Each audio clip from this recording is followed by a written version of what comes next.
সুপ্রিয় শিক্ষার্থীবৃন্দ, সবাইকে ধন্যবাদ। আজকে আমরা আলোচনা করব নবম শ্রেণীর অ্যাক্টিভিটি 8.1.3, পেজ হচ্ছে 109, যে a short biography of Emily Dickinson এর যে ইমিলি ডিকিনসনের যে প্যাসেজটা আছে, যে টেক্সটটা আছে, এটা আমরা আলোচনা করব।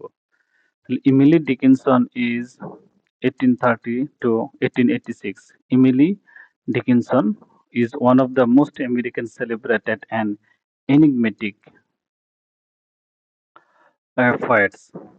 তাহলে ইমিলি ডিকিনসন হচ্ছে আমেরিকার একজন অন্যতম বিখ্যাত এবং রহস্যময় কবি। একজন বিখ্যাত ইজ সেলিব্রেটেড এনিগমেটিক রহস্যময় কবি। She was born into a prominent and intellectually inclined family in Muscat, in Massachusetts.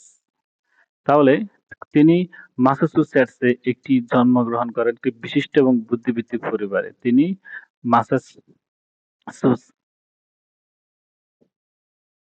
ম্যাসাচুসেটসে একটি বিখ্যাত এবং বুদ্ধিবৃত্তিক পরিবারে জন্মগ্রহণ করেন। She grew up in a well-educated and religious household with her father, Edward Dickinson, serving as a lawyer and treasurer of Amherst College. তার বাবা Edward Dickinson Amherst কলেজের একজন আইনজীবী ও কোষাধ্যক্ষ হিসেবে কাজ করেন। একজন আইনজীবী এবং ট্রেজারার কোষাধ্যক্ষ। তাহলে এই যে আমহার্স্ট কলেজের কোষাধ্যক্ষ এবং আইনজীবী হিসেবে তার বাবা কাজ করেন। Despite receiving a good education, একটি ভালো শিক্ষা পাওয়া সত্ত্বেও she was a reclusive and introverted individual. একটি ভালো শিক্ষাপ্রাপ্ত হওয়া সত্ত্বেও তিনি একজন নিঃসঙ্গচারী এবং অন্তর্মুখী ব্যক্তি ছিলেন। ইন্ট্রোভার্ট অন্তর্মুখী, রিক্লুসিভ নিঃসঙ্গচারী, preferring the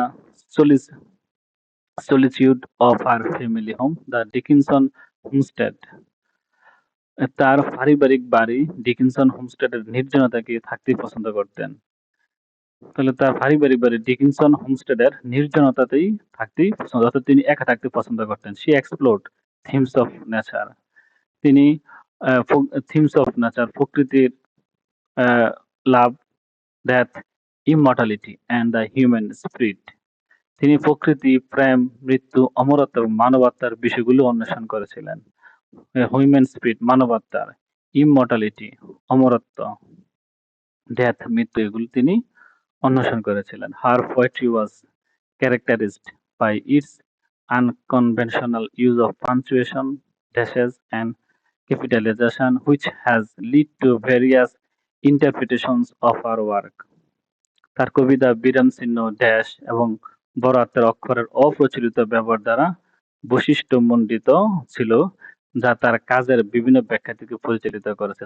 তার যে কবিতাগুলো ছিল, এগুলোতে বিরাম চিহ্নের ব্যবহার ছিল, ড্যাশের ব্যবহার ছিল, বড় হাতের অক্ষরের ব্যবহার ছিল, আর এগুলো which has led to various interpretation of her work, যেগুলো তার বিভিন্ন ব্যাখ্যা থেকে পরিচালিত, তার কাজের বিভিন্ন ব্যাখ্যা থেকে পরিচালিত করেছে।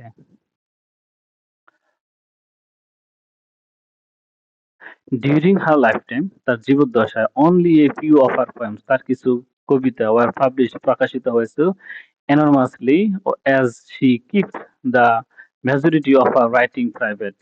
তার জীবদ্দশাতে, জীবনের শেষ দিকে তার কিছু কবিতা বেনামে প্রকাশিত হয়েছিল, কারণ তিনি তার লেখার বেশিরভাগ ব্যক্তিগত রেখেছিলেন। বেশিরভাগই তার লেখা তিনি ব্যক্তিগত রেখেছিলেন। আফটার হার ডেথ, তার মৃত্যুর পরে হার সিস্টার, তার বোন Lavinia, discovered her extensive collection of poems and diligently worked to have them published.